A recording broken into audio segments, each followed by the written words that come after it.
Numbers are tricky, and they're even trickier in politics. Some numbers are valid and support my argument, while others are backstabbing fakes that go against my argument. Those numbers are called lies. Now, this is complicated. Even the same numbers can change allegiance, like the unemployment numbers earlier this year. You remember when they were fake and then they became real when Trump took over?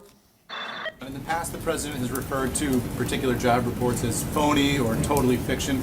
Does the president believe that this jobs report was accurate and a fair way to measure the economy? Yeah, I talked to the president prior to this, and he said, to quote him very clearly, "They may have been phony in the past, but it's very real now."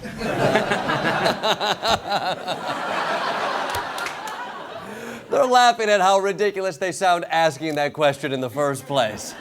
So let's find out if this week's numbers are good guys or bad guys. First up, Trump's latest approval numbers. The numbers are looking a bit better for President Trump. He's at 43% in our new NBC News Wall Street Journal poll. That's a 3-point uptick since August. He's also up in Gallup, so this is across the board. Okay, 43. You seem innocent enough, but what do we know?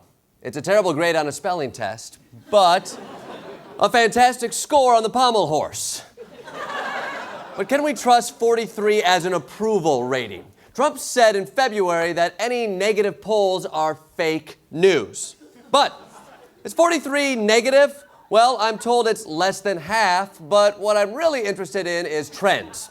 And this number is technically on the uptick. Who knows what it'll be next week? 45? 95? It's a grower, not a shower. And that's an argument I am familiar with.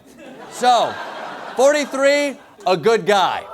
But where else is numbers? My big suited friends say the stock market. The stock market is at an all-time high. So I'm really proud because a record in the history of our country's stock market, tremendous gains. People that truly dislike your president, the heads of these companies, are coming up and hugging me and kissing me. Oh, when you're a star, they let you do it.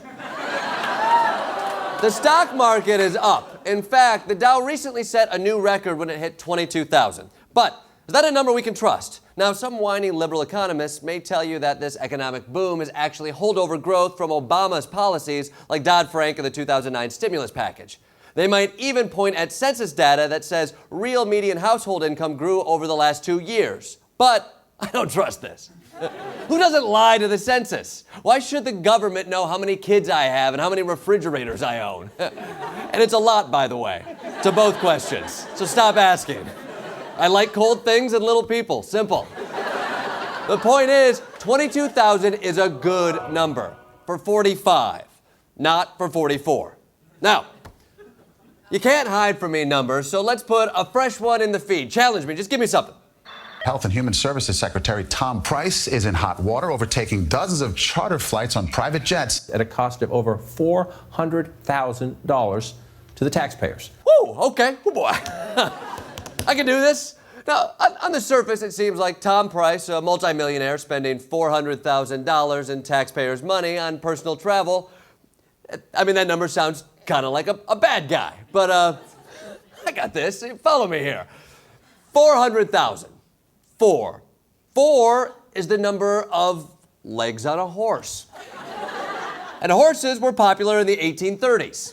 1830 is military time for 6:30. And 6:30 is when the sun goes down. And sun is also a male child, which is who Tom Price was visiting. And visiting has 8 letters. And a son is half a father. 8 divided in half is 4. And what has 4 letters? Good. So, simple. So, Tom Price spending $400,000 of taxpayers' money on private transportation is a good number. Close one.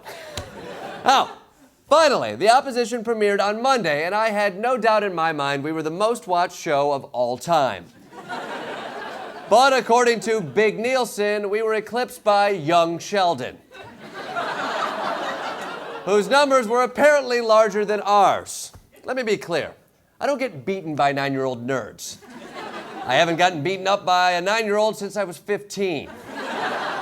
And once more when I was 21. But there were 2 of them, so technically I got beat up by an 18-year-old. And that hasn't happened since Tuesday. So, now who's the mathemologist, Sheldon?